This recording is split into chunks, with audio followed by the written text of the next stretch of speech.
Okay. Welcome everyone to NACAA 365. Today we're going to be talking about silvopasture. And so we have our speakers today, and we're going to turn it over to John Fike to introduce himself and Brett Chevette as well. The floor is all yours. Hi, I'm John Fike. I am the State Forage Extension Specialist in Virginia and a professor in the School of Plant and Environmental Sciences at Virginia Tech. Um, I've been working on silvopastures for about 25 years. Maybe a real brief story. When I was first asked by a forester colleague to do this, he came to me, he kind of lulls you in. He says, "John, I've got this practice called silvopasture where we integrate trees and forages and livestock for multiple benefits and production and ecosystem services. And would you be interested in working on that?" I'm an untenured professor. I say, "Sure." And in the back of my head, I'm saying, nobody wants trees and pastures. And my research got me so engaged in some of the findings that we had early on that I've kind of made a career out of it. I would point you to, if you're interested in resources, I don't know if I'll have a chance to mention this again, but Virginia Tech has a silvopasture web page. On that web page, there's a videos tab, and that videos tab has probably 15 different videos of producers from Alabama to Virginia working with different types of silvopastures, and so there might be some information there that's useful. Um, Anyway, I will get out of the way and let Brett Chedzoy take over. Very good. Let's pull up some PowerPoint slides because we all love PowerPoint slides, right? And John is a great example of somebody that is coming at this from the other direction, which is deep knowledge of the grazing and the livestock side of silvopasturing. I'm a regional extension forester, and that's where my initial experiences started with silvopasturing because I was raised from forestry school infancy being indoctrinated in the paradigm that thou shalt not put cows in the woods. And I'll tell you a little story here a bit later on of how I came to um, really shift my mindset from cows don't belong in the woods to uh, cows should be in the woods, and not just cows, but a lot of our other grazing livestock as well. All right. So I'm going to start with getting up on my foresters don't get on soapboxes, they get on stumps. And this is an aerial view of the farm landscape in my neighborhood. I'm in the southern tier, or the so-called Finger Lakes region of New York.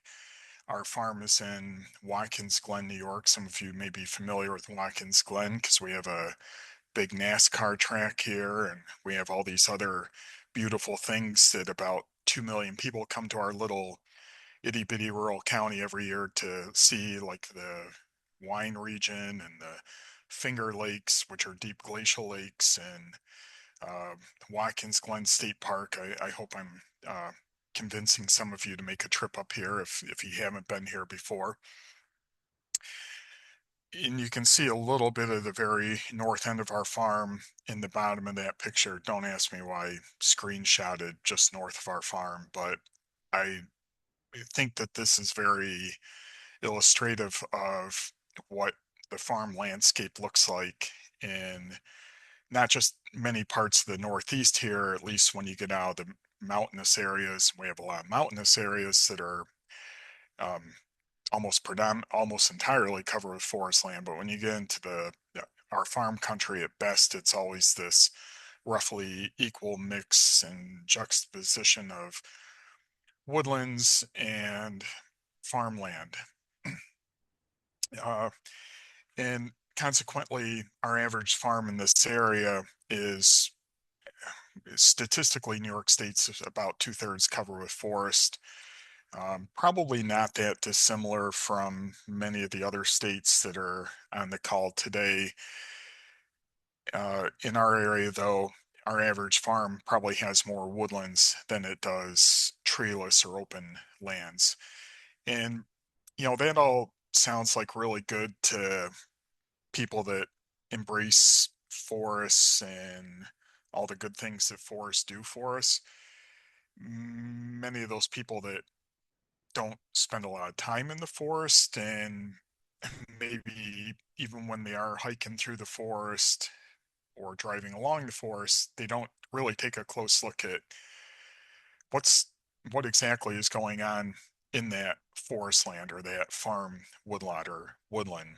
And that picture in the upper right hand corner is really pretty typical, unfortunately, of what a lot of our farm woodlands look like up here in New York. And before I forget to say this, the so-called southern tier of New York and the northern tier of Pennsylvania, and I would welcome anybody to discuss this or argue this with me later, but maybe we should do it offline for the sake of time, are considered to be the world's most valuable hardwood forests. And I used to think that these faraway exotic forests where they grew things like teak and mahogany and rosewood and all these other uh, high value exotic woods that we hear about were these more valuable and more special forests. And then I went and worked in some of those forests, and I realized that there's really nothing quite like our northern Appalachian hardwood forests here, where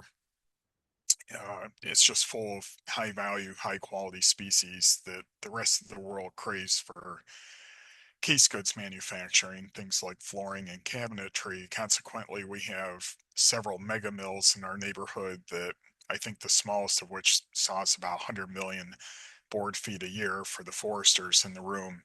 And three-quarters of that lumber that's produced is directly exported overseas. So we have this world-class hardwood resource, and we not only need to take care of what's there today, but we really need to think about how we sustain this into the future, and not just protect it from the obvious threats like pests and destructive weather events like tornadoes or drought, but also sustain it into perpetuity, both by replacing an aging forest resource with a new one periodically and keep it from diminishing in value to the point where we don't, and not just as individual landowners, but as communities, really value those woodlands to where we are going to keep them as working and productive and ecologically functioning woodlands. And that image in the bottom left-hand corner, which is one of the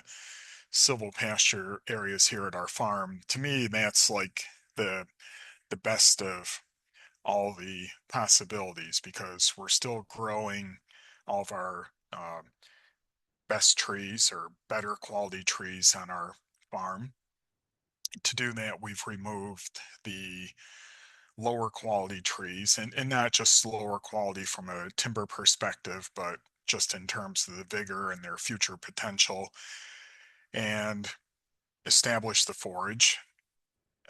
That's where expertise like John's really comes in handy. And now we're using this four-legged livestock workforce to keep it from just rapidly reverting back to the brush infested mess that you would more typically see in our many of our farm woodlands.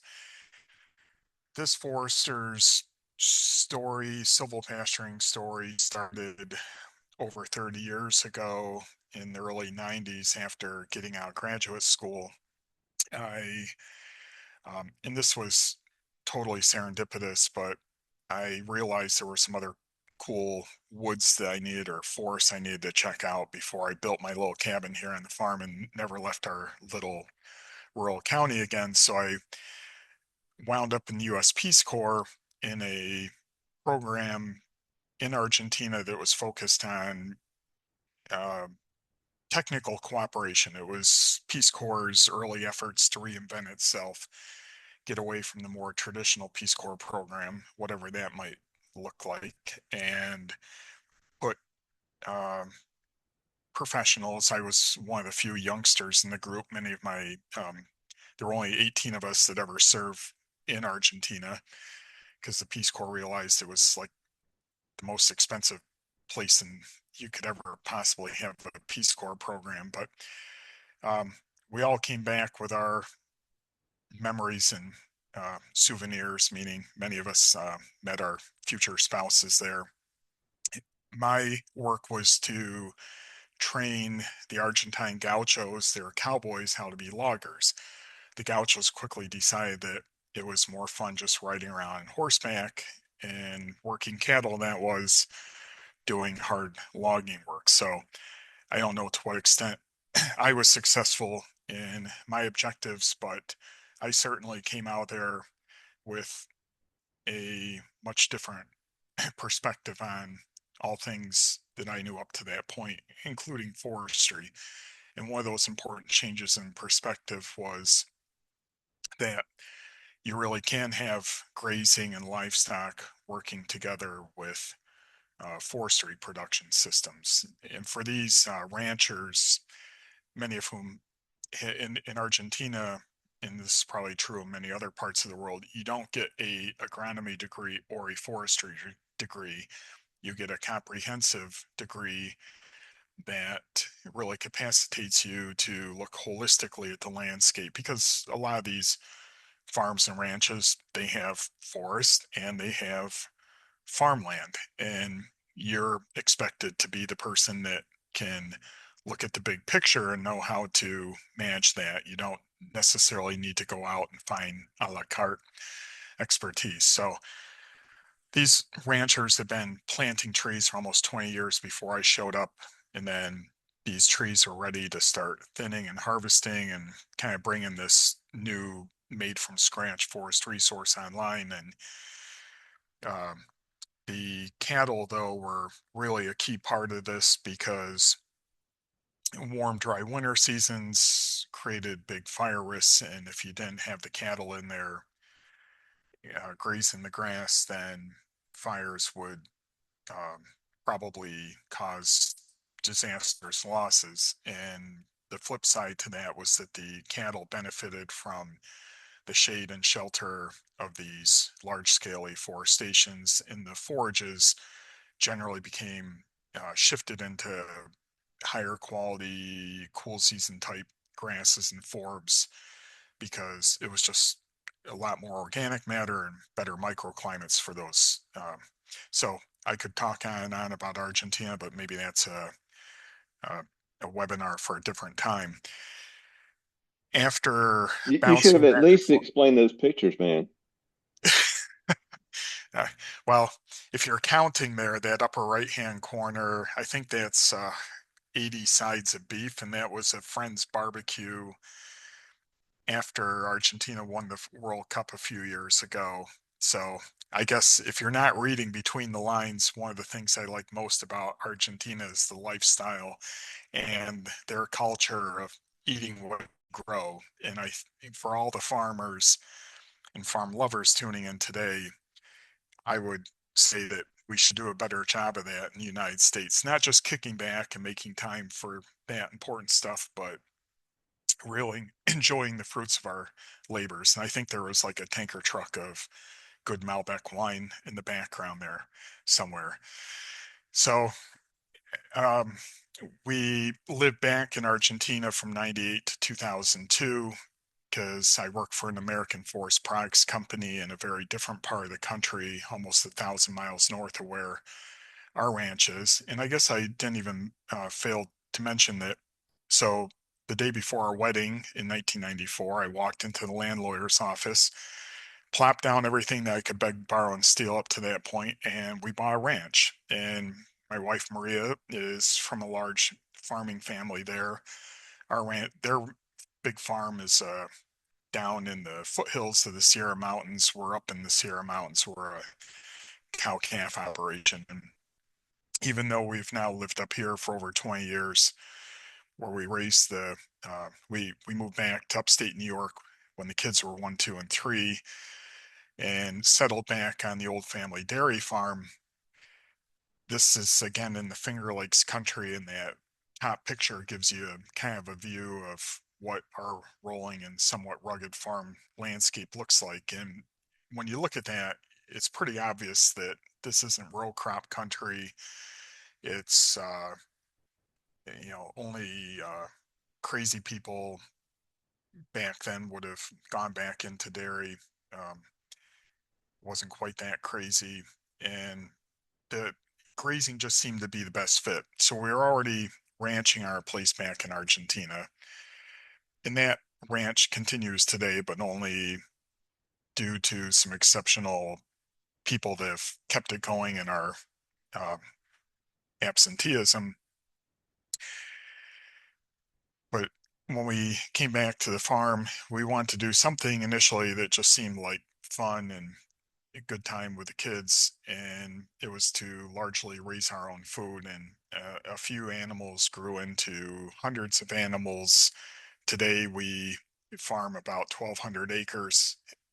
Half of that is in our rotationally grazed pastures, and about half of those rotationally grazed pastures are in some form of silvopasture. The other roughly 600 acres is hayland that we lease and operate around us. And it'd be much cheaper perhaps to buy hay, but I have an 85-year-old dad who loves to make hay, and for me it's priceless.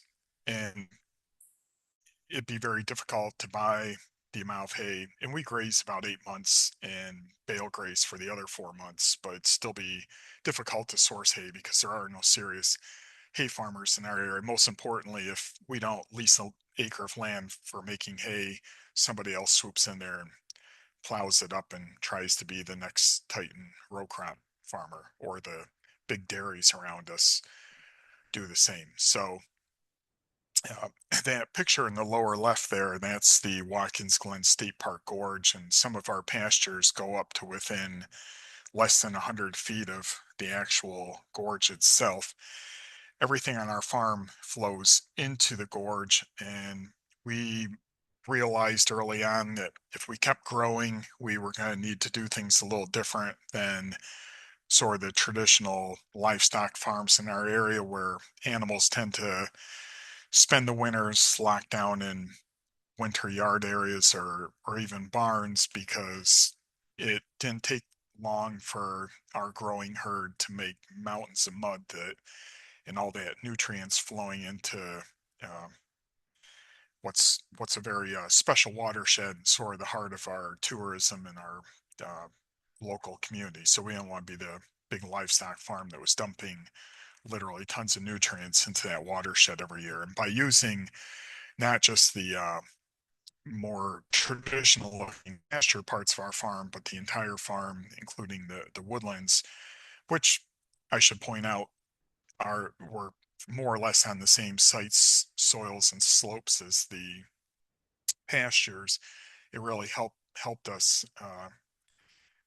keep from concentrating the nutrients and spread out the impact across the farm. When we move back, these are all pictures from our farm from 20 plus years ago, and I'd like to say that this no longer exists on our farm, but yeah, we can march out there and find still plenty of examples of this. But if you don't really quite know what you're looking at there, this is what in forestry today we refer to as interfering forest understories, or just interfering vegetation. And the word interfering is a little different than calling it like invasive, because we can have both problematic native plants like the beach brush, the disease beach brush there in the left hand picture, or complexes of non-native plants, the upper right hand corners, nice thicket of honeysuckle, the bottom picture, which was probably the most typical condition in much of our farm woodlots.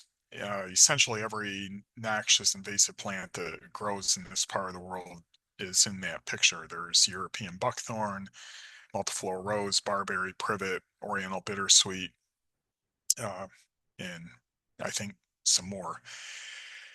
When we did move back to raise the family here in New York in my backyard is Cornell's Arnott Teaching Research Forest. This is Cornell's main forest campus, which today I serve as the forest manager of the Arnott Forest on a part-time basis. Some colleagues or some people that have been longtime friends, including our current state extension forester, Peter Smallage, were wrapping up this Northeast Air funded project called Goats in the Woods. This project was not being done necessarily with silvopasturing in mind. It was really to look at the feasibility and effectiveness of using livestock to manage noxious understories in sugar bush areas, because a sugar bush, much like a silvopasture, is ideally a managed woodland where we're thinning to reallocate sunlight to the better trees, the so-called tap trees. And in other words, there's disturbance and there's daylighting of the ground. When that happens, the seed bank wakes up and you get head-high blackberry thickets or other prickly, dense, unpleasant to work in thickets to install, maintain your tubing system. But in hindsight, what was really cool about this project was that it was an early illustration of using livestock in a beneficial way to address a forest management concern. This project ended, and a few years later, I became a extension forester in this area. This project here is like literally 15 miles from my house. When I joined Extension and we were already kind of like full-time livestock farmer grazers at that point, people would often come to me and say, hey, remember cuddly goats out there in the woods? Could I do something like that with my cows? Or could I do it with my sheep? Or could I do it with my pigs or my um, hobby alpacas? And it became one of the frequently asked questions. And I would always catch myself saying, well, yes, you can, but, and that but was always the pointing it out how it needed to be done a certain way, and what we would, I think, generally think of as like the quote unquote right way, so that people were going to get the outcomes that they expected. They weren't just going to turn their woods into a feedlot with trees.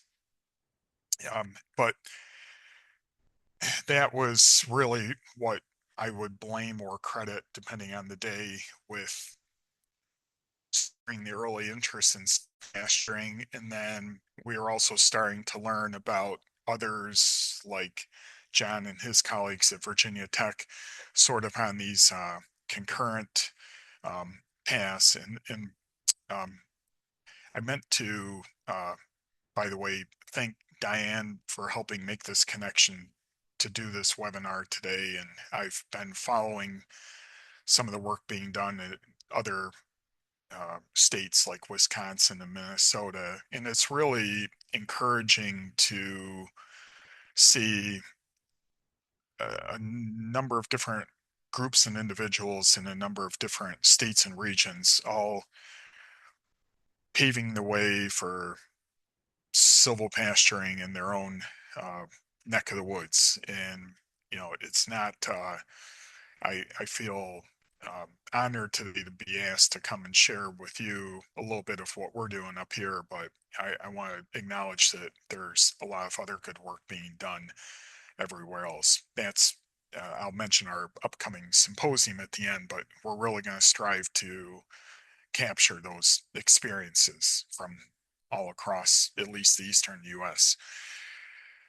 When we talk about silvopasturing today, these are kind of my own terms, and I think that's surprisingly, we're maybe a couple decades at least into this in most areas, and we still don't have really consistent and really rolls off the tip of your tongue terminology, including the word silvopasture itself. It's like, or silvopasturing, and everybody always teases me because I'm very intentional about saying silvopasturing as the act of grazing out there in silvopastures, but maybe we should be calling it silvograzing. I don't know. But these 4 images here, 3 of the 4, which come from our own farm, are examples of where I think there's just tremendous opportunities all the way around today. And I've kind of split it into the upper two, the plantation, the orchard, where we're putting the trees there. We're putting trees into areas that perhaps could benefit from having more trees, and not just the land benefits from that and the farm benefits from that and the local community benefits from that because you're doing more with more land, but the animals benefit from it too. And I think the trees in the forage plants can benefit from it. And then the 2 situations in the bottom, the reclamation, that's again a made up word of mine, but I think one of our ripest opportunities here in upstate New York, where we have so much former agricultural land that's in the past 40 years since deer really became a major driving force, is just regenerated to crap. Like the ecological succession has just been disrupted, and so you often get invasive shrub complexes with maybe a smattering of trees that uh, might be worth leaving there for the long term. And then woodlot silvopasture. And I'm going to focus mostly today on this woodlot silvopastures. But regardless of which of those 2 directions of adding or subtracting trees, or which of those 4 uh, examples that I just shared, I think that the concepts, or the, to sound say something that you've all heard many times before, the principles remain the same. And so I'm going to start with just going through a few slides here quickly of what I think is kind of underscores all successful silvopasturing. And first and foremost, there's very intentional grazing management. And I would add to intentional uh, good grazing management, rotational grazing management. Today, I think we've shifted to talking using terms like adaptive grazing management versus prescriptive grazing management. But the point is that we're we're moving the animals uh, when they need to be moved, and paying attention to more than just the animal needs or the forage conditions, or the soils and the trees, to when we're making those decisions. This is a aerial view of the home farm here. And those purple lines are internal fencing. This picture is a bit dated. Some of the silvopasture areas on the top have been further subdivided.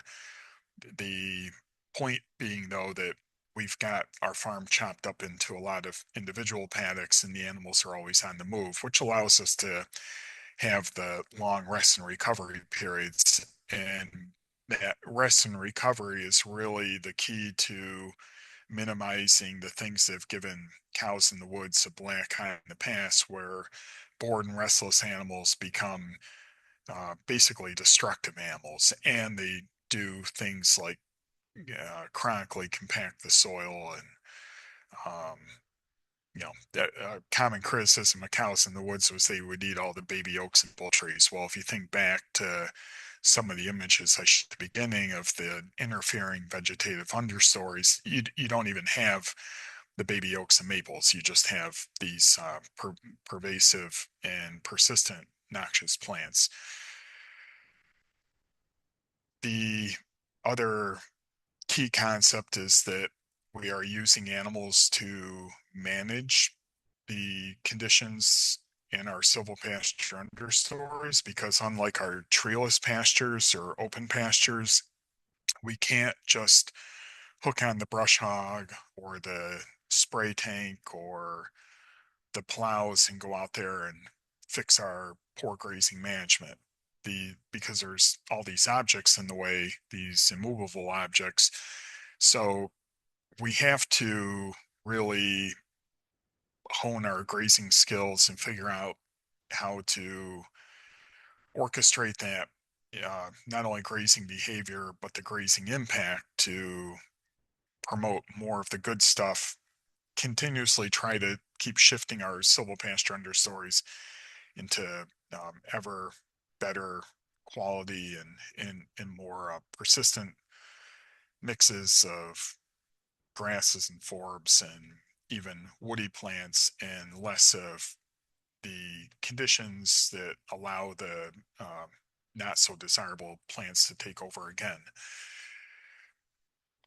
When I gave one of the early silvopasture talks, I think it was in 2009, a person came up to me afterwards and said, like, hey, that was good stuff, but you never really said why you like silvopasturing. And I was like, oh, duh. So I went home and I threw together this quick list.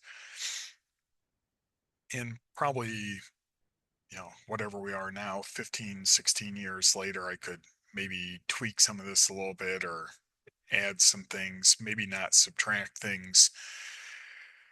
And I think we could take any one of those bullet points and talk about for a long time.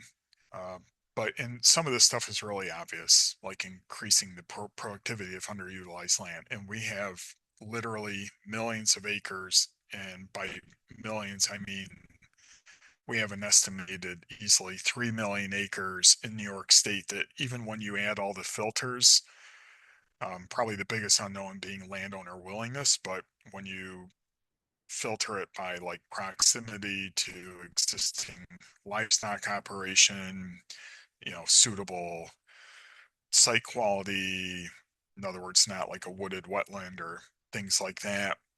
We have about 3 million acres just in New York State alone that we deem potentially good for silvopasture. And when thinking of all the lip service, and I don't think New York's unique in this, that our policy people are always talking about the importance of rural economic development. You think about something where you can start growing more of your food in your own backyard and have it be a win-win all the way around for land that is in essence like sitting there in purgatory growing invasive brush today. I really think we should be perking up our ears and thinking about how we get more silvopasture out there. And that's really why we're all here today to talk about this.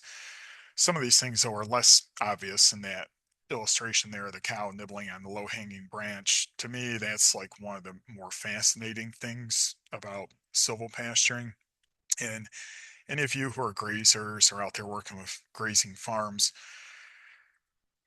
is the animals move from one pasture or one paddock to another. If there's woody plants there, just stop and observe sometime what they do. Usually they will walk right over to the woody plants, nibble on them for 5 minutes. I don't think that cow necessarily knows why she's eating those beech leaves, but her little pea brain, bovine pea brain, is telling her that, hey, there's like good stuff in that woody browse, whether it's like zinc or molybdenum or phosphorus, or we'll probably never know, even if we took forage samples to that or did a nutritional analysis. It may not still be so clear, but the grazing animals know what they need in these richer, more diverse silvopasture environments. I think allow animals to seek out what they know they need and to, in essence, self-medicate.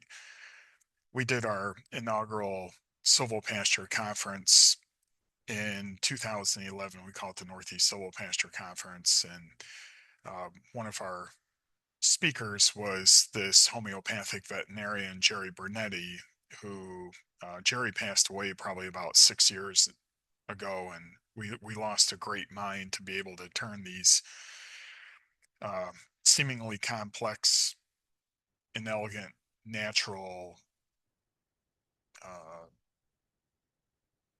things going on out in our pasture lands into digestible pieces of information. But this was the title of Jerry's presentation. You can find a lot of good archive videos of Jerry presenting, and it's um, we put him in the evening slot because we knew we couldn't really fit somebody like that into your more typical like 30-minute speaker slot. And Jerry talked for over 3 hours straight, and I remember everybody sitting in the room not even twitching in their chair, not getting up to refill their glasses at the cash bar or go to the bathroom. It was like that good of stuff. And, I don't think we'll ever, and some of you are familiar, of course, with the work of Dr. Fred Provenza or Kathy Voth or others that also articulate a lot of that.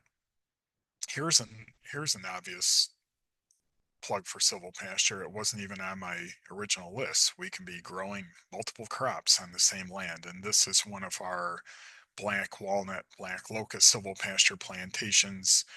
It's now, I think, 36, 37 years old. This was my early attempt when I was a sophomore in forestry school. I never wanted to do hay again on our farm, so I schemed to plant everything to trees. I wasn't around long enough to fully carry out that threat, but today, even though we were planting these trees then because I thought I was going to get rich and retire in my late 50s, harvesting my black walnut, now in my late 50s, I realize I should probably just keep working for extension.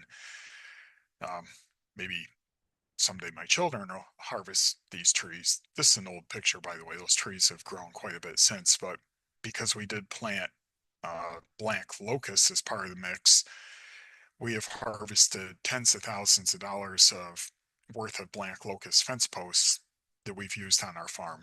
And I think black locust, I'm a unabashed black locust lover. I think it's one of the most perfect agroforestry trees out there.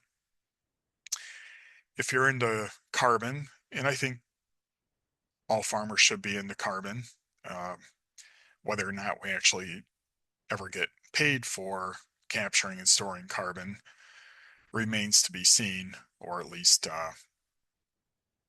on a broad scale. But more carbon on our farm, whether it's in the soil or in the plant biomass, is always a good thing. That's like the driving force behind what we're all in this for. This book came out almost 10 years ago, and in short time, it really raised the awareness level out there with the, I referred to them earlier as the policy people. And, before I think it was just John and I and a handful of other zealots that really understood anything, or, we were out there shaking our silvopasture pom-poms, and then suddenly everybody's asking us to come to some conference or meeting that you wouldn't think those people would be interested in talking about silvopasturing, but it's because they read in this book that silvopasturing's great stuff in terms of capturing and storing carbon. And beware of everything that you see and read, but even if those statements, those two statements above, those two excerpts are even close to being accurate, I'm more interested in these other excerpts that I've highlighted and read below, because even if I don't ever really get to monetize my carbon, I think that I am monetizing the addition of carbon through this integration of trees and grazing in other ways, because it seems like in every grazing season every year is really kind of a vivid video in my head where I realize that we're more prone to it raining way too much or way too little, and just weather extremes that are always throwing us a curveball. These are two pictures from a droughty year in 2011 taken a week apart. And you can see the orchard grass there in the upper right picture. It's all burnt to a crisp. That was on 4th of July. a week later, the cows are not just up to their bellies, but literally their backs in a lush smorgasbord of silvopasture understory. They're cooler, more comfortable, and the plants are in a nice palatable state, and everybody's happy. This is an example of where our silvopastures have been worth their weight in gold. And we not only planted a lot of hardwoods back in the late 80s and early 90s, but also a lot of mixed conifers. Didn't really know what I was doing at the time. Again, it was just so I would have to do less hay, hopefully someday. But these mixed areas that we also manage similar to our silvopastures, though not necessarily trying to max or optimize forage growth underneath. These are what we call our living barns, our wooded shelter areas today, and it's allowed us to maintain a large cow-calf herd. We overwinter about 200 head of bovines in the winter time, and when we see that the real ugly stuff is heading our way, like the nor'easter, the polar vortex, we can move the cows into these areas for a few days. We leave them sitting there with some extra hay in reserve, and the cows are um, just they're snug as a bug in a rug. So I'm going to wrap up by running quickly through some steps of how, from again the wood side of silvopasturing, we would go about doing this. We have to thin. Thinning is a forestry term similar to like weeding and horticulture. We're selecting our best plants, in this case trees, and um, removing the lower quality trees, which we could think of as like weeds, and you see what those trees look like when they're in the log pile full of rot, decay, and defect and voids, so that we can again reallocate sunlight not just to the crowns of the better trees growing there, but also a portion of that sunlight to the ground to fuel forage growth. And so I think of silvopasturing in my woods is like, do I want to grow the junky firewood trees, or do I want to thin them out, call them out, and grow forages instead? And I'm not going to get into the complicated forestry explanations of how we do this today, but this is where, if you're coming at more from the grazing side and you're like, well, how many trees is enough trees? I just want everybody to walk away understanding that there's forestry expertise out there that can be hired in or consulted in that helps you figure out how much is enough. I guess just so you can conceptualize it, though, I'd say you want, when you look up with the leaves on, you want to see about 50% green canopy and 50% blue sky. We can do thinning in two ways. The Tom Sawyer approach, if you got enough acreage and enough value there, the pros come in with the heavy metal and they're taking out the lower quality trees and paying you for it. If it's not economical for somebody to pay you for it, you're paying them, and you can use this lots of other types of equipment. I will, as a caveat, though, say that probably if you're going to thin more than a couple acres, you really need outside help, because that's just a whole lot of wood that you gotta move. So after you thin it, our next step is to get forages growing, and there's a lot of creative ways you can do that. You can have your animals help hoof in the seed, you can get it on the freshly scarified ground, and sometimes you can just rely on the seed bank. And a lot of farm woodlots have a pretty ample seed bank, but it's not just going to be the green grass and clover that grows, it's going to be everything else that's in there too. You can always count on a nice bull thistle to photobomb your otherwise pretty silvopasture picture. So that's where this third step is, as I referred to it earlier, using the four-legged workforce that will gladly work for food and just putting animals in there and expecting them to eat all the bad stuff is unrealistic. So we have to probably think about how we can do this outside of the normal grazing season. such as bale bombing it in the winter when we're out there bale grazing. And if you're in an area where you either have relatively dry ground conditions or frozen ground conditions, which we often do here, we can really beat back the bad brush. And it's not that putting that bale, which creates roughly 1.5 million pounds of density per acre as 20 cows stand around it in a 30-foot diameter circle, it's not going to cause the multiflora rose or barberry to just give up and go away, but it really knocks it back, fertilizes it, and seeds it. This is a picture doing this in a normally pretty wet part of our silvopastures. But we had, the upside to really cold winters, you get frost in the ground. And we really went to town trying to bale bomb these areas. You can see a little bit of remnant blackberry cane, and I think that's a European buckthorn stem in the foreground, but the cows really open that right up. I didn't get into much of the planting side today intentionally, only because that's a potentially long conversation in itself, but silvopastures are something that we want to maybe not, it's perhaps not always going to look like the same mix of trees and forages and stocking capacity, but there has to be a plan in place to periodically regenerate trees. And keeping young trees protected from livestock is relatively easy. Keeping them protected from deer is a little more complicated. This is much of my day job as an extension forester. We're using this concept called slash walls, taking that logging debris known as slash and building these windrow type barriers. It's cool stuff. Look it up.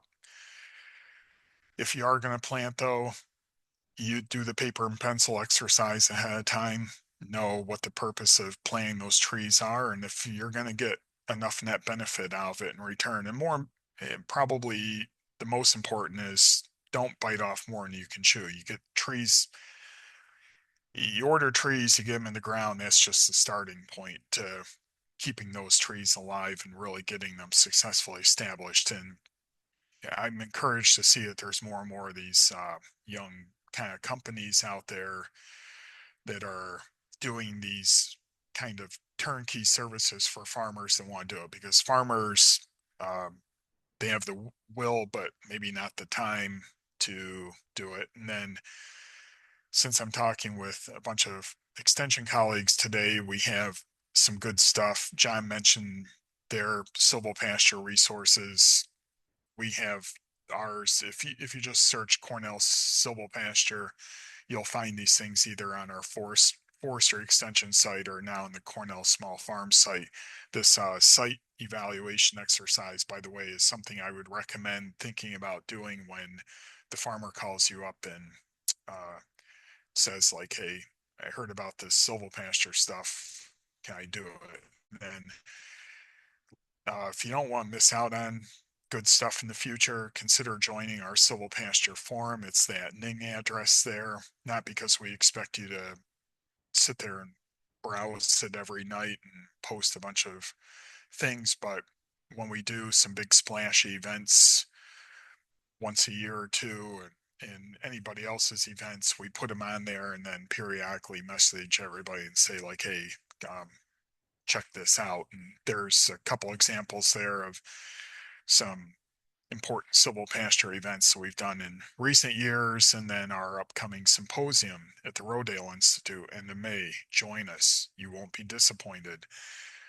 I even put a QR code on there, so it's really easy to check it out. And we'll be posting a lot more details there on PASA. PASA is Pennsylvania Association for Sustainable Farming. They're going to be the host organization. So now, John is laughing to himself now because I always say I'm going to leave more time than I do at the end, but I didn't leave 10 minutes today, almost, John. So, Almost 10. That's um, good. I and got a question for I you. said everything I wanted to say. So, Well, first question I have, since you are experiencing this, do you see a difference in the herd health, especially involving tick management or any uh, thing related to external coat with the less with more trees involved in pasture? gonna give the anecdotal answer, and then I'm gonna let John sit here and think for 10 seconds about the more academic, authoritative answer. Anecdotally, I think our animals always look better when they come out of the silvopasture areas, and I believe we can attribute that to a number of different things. Less heat stress, more things to scratch the flies off, probably more comprehensive nutrition or balanced nutrition. Those would be a few of the things that I would. So there's no studies that, to my knowledge, on that, but I would think, you probably also have better habitat for predators. Brett talked about scratching. I just think it's probably to disadvantageous to flies. I don't know about the tick side of it so much. That would be something interesting to follow. There was Uh, a graduate student at University of Missouri that came here about 10 years ago to do a study, and I forget exactly what the thesis was, but there was an assumption that there were fewer tick issues in silvopastures than in silvopastures, I should say, than without, like, just woodlands that didn't have grazing, and that's sort of counterintuitive. But the work he was doing, he did publish a thesis on it, and I can't think of his name at the moment, but ticks and silvopastures might get you there. Um, maybe it is. I see Rachel's comment there. Maybe it is that there's more predators of the ticks in a silvopasture environment. We didn't even talk about wildlife today, but I think silvopastures are like wildlife magnets in large part because wildlife wants food and cover, and that's what they get out of silvopastures. so Brett said that the cattle look better or the livestock look better, and I was looking at a presentation the other day from some research that we've done actually here in Virginia. So we're a little bit warmer than upstate New York. Um, and I think we've taken some high temperatures, southern Piedmont of Virginia, something like 10 degrees centigrade difference for those animals that are just standing out in the sun versus those animals that have the opportunity to get in the shade. And you say, well, body temperatures aren't that much different. Body temperatures are probably a degree centigrade warmer. So, you're talking a couple degrees Fahrenheit. That animal's got to dissipate that heat somehow. And so, they do look better, I think, on that basis, just from the environmental comfort. And had I shown data that we have generated, those animals that are in the silvopasture generally have lower cortisol levels, so they're less stressed. We have evidence of that. Okay. Both of you kind of mentioned it, but John, I know you started first, so I will let you. Ms. Haley said, is there any concerns about increased predator pressure in silvopasture systems? Now, I assume that's because of all the hiding places. Uh, if you got predator problems, you got predator problems. That's kind of my experience. I will say this. This is kind of interesting. Behavioral difference. We do our studies on campus with sheep. And thank you, Brett, for showing those pictures from Virginia Tech's research sites. Um, and I've gone in a few times and I thought the sheep in the silvopasture, something had hit them and they were dead because they will lay down on their side and stick their legs out. And they're just, they do not present like other sheep that will lie down on their bellies and put their legs underneath them. It's very interesting, but you go in, they must be very comfortable psychologically or otherwise because they're just laid out and you get up to them like, oh, what am I going to find here? And suddenly they pop off and run away. Brett? Uh, yeah, definitely. If there's a downside to silvopasture, it's a little hard to see what's going on out there. You could have a sick animal or an animal with a newborn or something that you're just going to have to put a little more work into. Like if you're obsessive about making sure all the animals are out, we stop doing that. We just leave the gate open and let them move themselves. But it's a little harder. It's not like a nice flat open treeless pasture where you kind of drive up in the side by side and can see everything that's going on there. I want to acknowledge, I see Adam, and there's probably other silvopasture friends on here today. Adam Downing, Adam's one of John's colleagues done a lot of good work on silvopasture stuff. I have a number of his papers in my files. He just checked out. I will say this. Adam says he really loves silvopasture because he sees it as a gateway drug to forest management.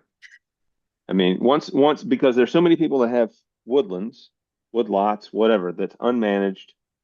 Um, Maybe not unlike Watkins Glen before Brett started working on it. And so people are thinking about, oh, how do I expand grazing acres? And so suddenly that becomes a way to do it. And there's a welfare benefit for the animals and all the other benefits that Brett mentioned. But then that's a kind of a push or a nudge anyway to think about how do I do a better job of managing all this woodlands on the farm. So anyway, Yeah, I always thought that the foresters would be the hardest group to sell on silvopasturing, and I think not all foresters get all excited about something other than growing trees bigger, better, faster, cheaper. But it's once they have the right image in their head and understand the potential benefits, they realize that, like, yeah, I'm a vegetation manager and I get fixated on the big tall plants, but I can help landowners with these objectives too. Okay. We got a couple more questions on here. We'll keep going. Resources. Do you have the resources for tropical climates, for silvopasture in tropical climates? I defer that one to John. yeah. So I'm sure there are.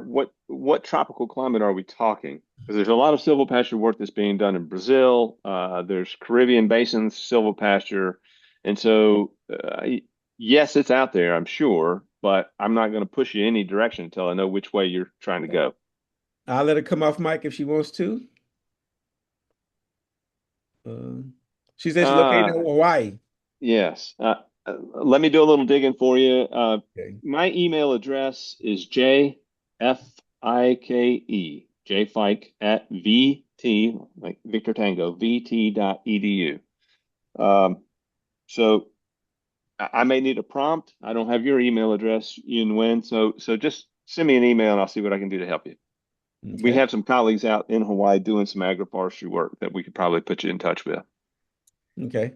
Do you have any problems with broken limbs from wild black cherry or similar trees that can cause problems if chewed on? That's another one of the frequently asked questions. All silvopasture talks or the poison plants, and pretty much every plant growing out in our silvopasture shows up on some vet school's poison plant poster. I'm going to be very careful responding to this because I don't want people to take away, like, oh, Brett said don't worry about it, no big deal, and then animals get sick or die. But I think that a lot of it is plant poisoning is often a human error or a human driven error. And if our grazing animals are more or less continuously exposed to these animals and we're not starving them into eating things that they shouldn't eat or shouldn't eat much of, animals can't figure it out. There are a handful of exceptions out there, very toxic plants that don't trigger that adverse reaction in animals, but you know, prussic acids, like the one of the common ones that's cited, and there's dead cherry all over in our silvopastures. Go, Yeah, John. yeah. Let me weigh in on that. So, cyanide in cherry leaves, that's a problem when the leaves are wilted. So one way to manage around it is just if a storm's coming and you've got an area that's got cherry, they're out of there. I think there is some level of adaptation. And back to Brett's point about the toxicology studies, my sense of those toxicology studies is they give you one thing and they say, okay, just keep eating this stuff. And at some level, the animal dies. Well, a lot of you like beer, but if I just made you have beer and only beer, it'd make you sick or die. So when we're in these systems where we have lots of opportunities to eat multiple different things, you have different types of toxins that interact with each other and actually may be beneficial in that kind of context. Um, so I think a number of these problems, like black locust, is toxic, and Robinia poisoning is what it's called. And well, I'm sure Brett has seen his cattle eat black locust leaves because I've got pictures on one of our tree guides of a animal eating black locust leaves. And actually, I think it has benefit for our forage animals in our forage systems. So the toxicology issue, I'm a little bit leery or worried about cherry. I do think, again, there is some level of adaptation, but if an animal went in and got a slug full of that stuff after it had fallen and wilted, that could be a problem. That means it's incumbent on the manager to address that, right? To prevent that situation from happening.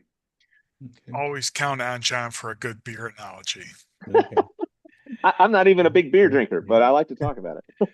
I see two more questions we have here. Can you speak on forest species options for in Where silvopasture environments in different regions? Sure.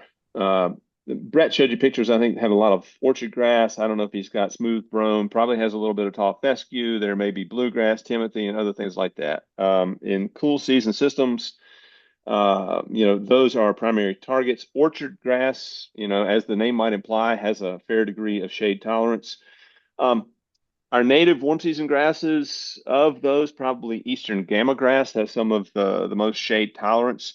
There are some studies, and we would like to look at some more native species for their tolerance in use in these systems. Um, as you move into the south, you're probably going to see people do more pine-based systems, and they're going to have things like Bahia grass, which is an introduced warm season species that has a high degree of shade tolerance. We've got a producer forester in Virginia that thinned pine and put in switchgrass, and I was like, yeah, I don't know about that. And he's seen his switchgrass productivity go down, but he's done some more thinning to open up the canopy. As the trees expanded after that thinning, the switchgrass productivity went down. So typically, we're thinking about forage species fit in these systems, but we're also needing to think about that tree management as Brett was talking about. And if I'm going to have silvopastures with some sort of warm season species, I probably going to try to think about having a lower tree stocking density than what I would with if I'm going to go with cool season species. I think also there's opportunity, just like we've done with plant breeding on more the row crop side of things. Maybe someday we get to enough of a market or demand that forage breeders start to select for some shade tolerance and traits that would help some of these more important forage species adapt to silvopasture conditions. Have you ever seen a breeder plots? Yeah, they don't look anything like a silvopasture. No, I mean, and I've had that same complaint, right? I mean, all the work is done out in the open field where I can run my harvester and get my crew through and all that kind of thing. So, it Prime will take soils. a lot of demand, I think, to really shift that. Maybe I'm being a little bit too Mm. pessimistic, but you can certainly make selections even on plants that look like they're productive in your system and gather some seed and toss them out if you can, if that works for you. But it's not a quick way to get over a bunch of acres. Okay. Um, as a farmer, landowner develops silvopasture, what are the benefits or not benefits of leaving stumps or removing stumps? And how does it has effect on the soil? What do you recommend on stumps, on tree stumps? John, I've heard this question many times before. I mean, let's take a long explanation and turn it into a short one. Just leave the stumps. Yeah. I mean, there might be a time and a place where you want to do a little bit of stumping, like if you're trying to create access lanes and things of that nature. But Let me make two comments. If you've got a decent forester or you've got a good lawyer, make a good contract and say the stumps have to be at a certain height. And so, that height's got to be below the pin on that goes through the drawbar to pull whatever equipment you're going through there, if that's the way you're going to do it. Um, if you've got to do a lot of work in the site, I mean, I get it. Like, some of our soils might be in the fours or something. So somebody's thinking about adding lime and doing other things to try to get forages in. They're thinking about how do I get equipment through there. Um, that can be a challenge. But again, you have the option to set some conditions on what that logger leaves or does not leave for you, and that may change what they can give you or not give you. But and Brett, I'm sure has as a logger will have some opinions on that. But that's where we start a lot of times to say, what can you work out so that you have the ability to get some, if not all, of your equipment through the site that you need to do that. Yeah, it goes back to the comment I made earlier about um, working with a forester to achieve expected outcomes, and foresters know how to not only write this stuff into the logging agreement, but to maintain the leverage over the logging contractors where you're going to get those types of things that happen that make you happier at the end of the logging process. And stump height is a very common spec that we put into logging contracts. But in terms of ripping stumps up, I don't really see the point in doing any of that other to you want to go out there and manicure it or mow it with your zero turn or something. Yeah, I mean, think about this. If this is an economic activity, and it should be, that's just not really going to be economical. Um, this one goes off, what you just feeding off, what you said economics. Have you seen a difference versus silvopastures versus open pastures with fertilizer costs as well as maintaining a good pH for growing? I don't know that there's a clear answer to that. And again, I'll mumble here for a minute so John can um, think of a more articulate response. But I think that there's one thing that we haven't really said yet today is that there's a lot of synergy and symbiosis going on in the silvopasture, what is known as overyielding, and it may not necessarily be the um, nitrogen fixing or the nutrient deposition or the organic matter of when you put trees on there, like your per acre biomass just skyrockets compared to a treeless pasture. But I think that there's so much more happening there, and some of it is things you can explain easily, and some isn't. John, So Brett, what kind of numbers do you have in walnut trees per acre? in terms of biomass, No, no, no, no. I want to know like numbers of trees. So you had a mixed walnut locust stand. What kind of walnut numbers versus locust numbers? yeah, to answer that, you have to specify the age of the stand. But initially, we may be planting in forestry plantations, we're planting hundreds of trees per acre. Yeah. And in a mature stand, whether it's for just timber production or nut production or silvopasture production or all the above, we're down to dozens of trees per acre. And the Yeah. Well, reason, yeah, so you're often starting with more trees, thinning down to select for the best trees.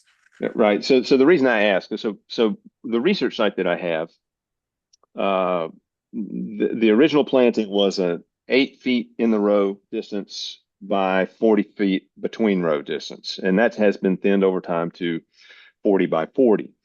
The walnut trees that we use are much larger than the honey locust trees that we have, and those honey locusts, before some of you go crazy on me, those are grafted millwoods. They make a big fat pile of sugar in it. Um, Smaller trees, maybe a primitive nitrogen fixer does not nodulate, but it is a legume. And so we do see evidence that maybe that the pastures are more productive under the honey locust. We do see evidence that the pastures are less productive and have shifted composition to maybe some less desirable plant materials in the walnut site. So that may be a function of heavier shade. That may be a function of some allelopathy, that sort of thing. So years ago, I was out on this site, and I wish I'd had a camera. The walnuts were definitely paler. The forages underneath the walnuts were definitely paler than the forages under the honey locust. Then this was in spring before much had leafed out. So I think there are definite nitrogen impacts in that system, or can be. Black locust, honey locust, there's probably some other species that we could look at that would have the opportunity to bring nitrogen back into the system. From a fertility standpoint, that'd probably be the primary agent. You could, I suppose, over time see an increase in other mineralogy in the soil as leaves that are formed with minerals from deeper in the soil profile are then dropped back onto the surface, that sort of thing. But we haven't measured that kind of difference um, for me to be able to make that claim. I see no more questions. Thank you for your answers. I definitely see people reviewing this once it goes hot on YouTube. Um, Scott does a great job. It'll be posted before sunset today, next 3-4 hours. But I'd like to thank Brent and John for their time on educating us on silvopasture. Um, thank you very much. This concludes NACAA 365. Everyone, you have a great day. Thank you, everyone. Thank you.